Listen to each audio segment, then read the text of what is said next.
অন্তর্বর্তী সরকারের আমলে স্বল্পোন্নত দেশের তালিকা থেকে বাংলাদেশের উন্নয়নশীল দেশে উত্তরণ স্থগিত করতে অসংখ্যবার দাবি জানিয়েছেন ব্যবসায়ী, অর্থনীতিবিদ ও রাজনৈতিক নেতারা। কিন্তু তা আমলে না নিয়ে নির্ধারিত সময়েই গ্র্যাজুয়েশনের পক্ষে কাজ করেছে অন্তর্বর্তী সরকার।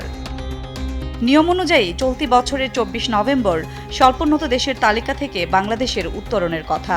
তবে দায়িত্ব গ্রহণের পরদিনই এলডিসি উত্তরণে আরও ৩ বছর সময় চেয়ে জাতিসংঘকে চিঠি দিয়েছে নতুন সরকার।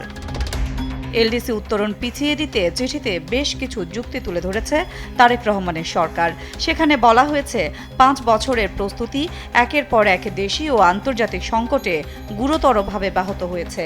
সময় বাড়ানো হলে সামষ্টিক অর্থনীতি স্থিতিশীল করা, চলমান সংস্কারগুলো সংহত করা এবং স্মুথ ট্রানজিশন স্ট্র্যাটেজির অধীন অগ্রাধিকারমূলক কার্যক্রম সম্পন্ন করতে প্রয়োজনীয় নীতিগত সুযোগ মিলবে।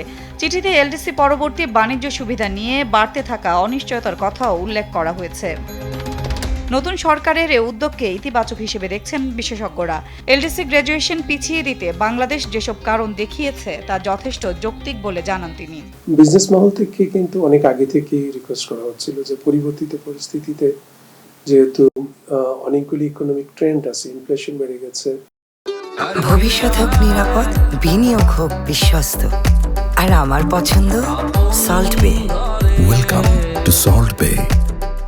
গ্রোথ রেট কমে গেছে, এমপ্লয়মেন্ট কমে গেছে, ইনভেস্টমেন্ট কমে গেছে, সবকিছু মিলিয়ে ইকোনমিতে একটা নেগেটিভ ট্রেন্ড আছে। এই সবকিছুর পরিপ্রেক্ষিতে এটা খুব যৌক্তিকভাবে বাংলাদেশের জন্য এই আবেদন করাটা যুক্তিসঙ্গত যে হ্যাঁ, আমরা গ্র্যাজুয়েশনটা আরো কিছুদিন পেছাতে চাই। অর্থনীতিবিদদের মতে সামষ্টিক অর্থনীতির স্থিতিশীলতা রক্ষায় এলডিসি গ্র্যাজুয়েশনে আরও সময় প্রয়োজন। বাড়তি সময় পেলে গ্র্যাজুয়েশনের আগে কি প্রস্তুতি নিতে হবে তার পরিকল্পনাও করতে হবে এখনই। আবেদন করা মাত্রই কিন্তু আবেদন অ্যাপ্রুভ হয়ে যাওয়া না। এখানে ইউএন অ্যাজ এ সিস্টেম, পৃথিবীর বিভিন্ন প্রভাবশালী দেশ, তাদের একটা মতামত থাকে ফর্মালি এবং ইনফর্মালি।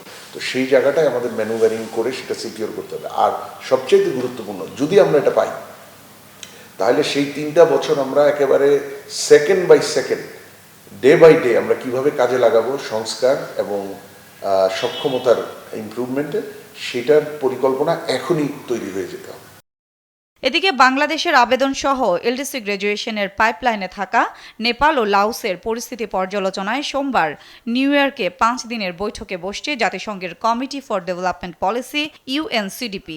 এ সময় দেশের অর্থনীতির সবশেষ তথ্য এবং গত বছরের ডিসেম্বরে গ্র্যাজুয়েশনের পক্ষে অন্তর্বর্তী সরকারের জমা দেয়া রিপোর্টের তথ্য মিলিয়ে দেখে সিদ্ধান্ত নেবে জাতিসংঘ। সাদিয়া লাবনী, দেশ টিভি, ঢাকা।